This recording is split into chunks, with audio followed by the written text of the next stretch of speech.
Hoy nos metemos de lleno en una idea central para una de las religiones más grandes del mundo, la bibliología. Y ojo, no se trata solo de estudiar la Biblia como un libro más, ¿eh? Se trata de entender por qué, desde una perspectiva teológica muy específica, se la considera la palabra de Dios.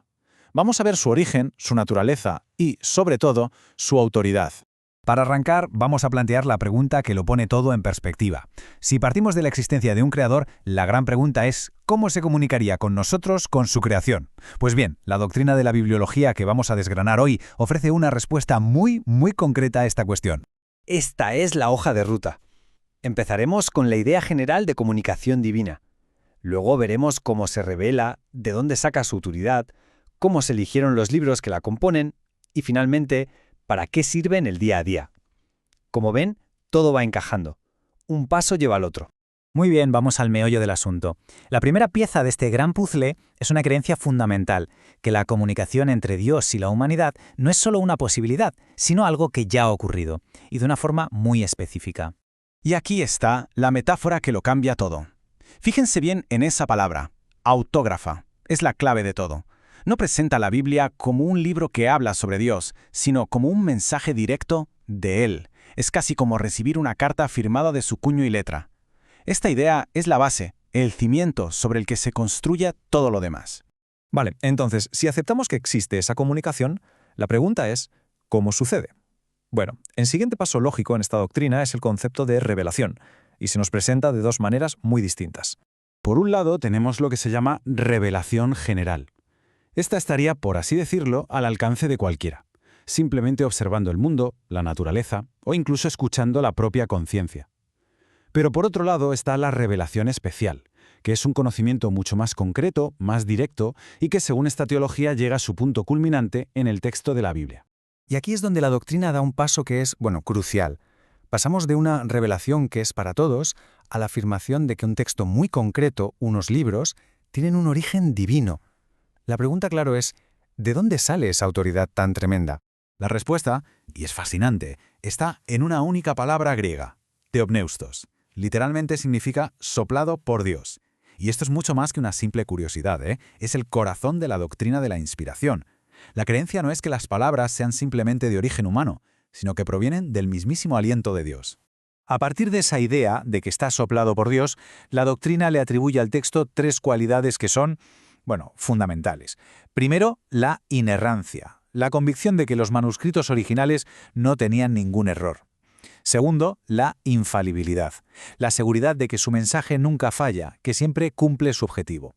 Y claro, como consecuencia de esto, se convierte en la norma final, la autoridad suprema en cualquier asunto de fe. Claro, esto nos lleva a una pregunta de cajón. Si la Biblia es una colección de textos inspirados, ¿quién y cómo se decidió qué libros entraban y cuáles se quedaban fuera? Este proceso se llama canonización. Y es interesante porque desde esta perspectiva no se ve como una elección humana, sino como un reconocimiento. La idea es que la comunidad de creyentes simplemente reconoció aquellos textos que ya tenían esa autoridad divina. 66. Ni uno más ni uno menos. Dentro de la tradición protestante, este es el número de libros que finalmente fueron reconocidos como divinamente inspirados, y son los que forman lo que conocemos como el canon bíblico. Es importante decir, eso sí, que otras tradiciones como la católica incluyen algunos libros más en su canon. ¿Y esos 66 libros cómo se reparten? Pues es bastante sencillo. Se dividen en dos grandes bloques, o testamentos. Por un lado, 39 en el Antiguo Testamento, que cuenta la historia desde la creación hasta justo antes de Jesús. Y por otro, 27 en el Nuevo Testamento, que ya se centra en la vida de Jesús y en cómo nació la Iglesia primitiva. El viaje de estos textos a lo largo de la historia es, la verdad, una pasada. Todo empieza con unos manuscritos originales, de los que, por cierto, no conservamos ni uno solo.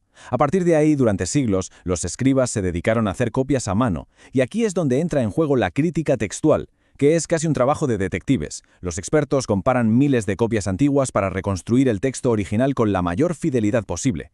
Y de ahí, de ese trabajo minucioso, salen las traducciones que tenemos hoy. Y con todo esto sobre la mesa, llegamos a la parte final, a la aplicación práctica, ¿y todo esto para qué? Si la Biblia se considera una comunicación divina, con una autoridad total y que ha sido preservada con tanto cuidado, la pregunta es, ¿para qué sirve en la vida cotidiana?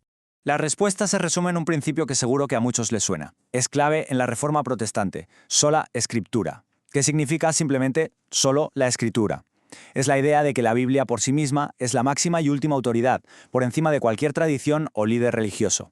Se considera que contiene todo lo necesario para la fe y para la vida. O sea que el texto es completo y suficiente. Hay una cita del Salmo 119 que lo resume de una forma poética preciosa. La palabra no se ve solo como un libro de teología, sino como una guía práctica. Una lámpara para ver dónde pones el pie en el siguiente paso y una lumbrera para iluminar el camino a lo lejos. Es la aplicación final, el propósito de toda la doctrina que hemos repasado. Y cerramos con esto, con una pregunta para la reflexión. Más allá de la historia, de la teología y de la doctrina, ¿qué implica realmente en la vida de una persona creer que tiene acceso a una guía completa y definitiva? Es una pregunta que ya no es académica, sino que entra de lleno en el terreno de la fe personal. Hasta aquí nuestro análisis de hoy. Gracias por acompañarnos.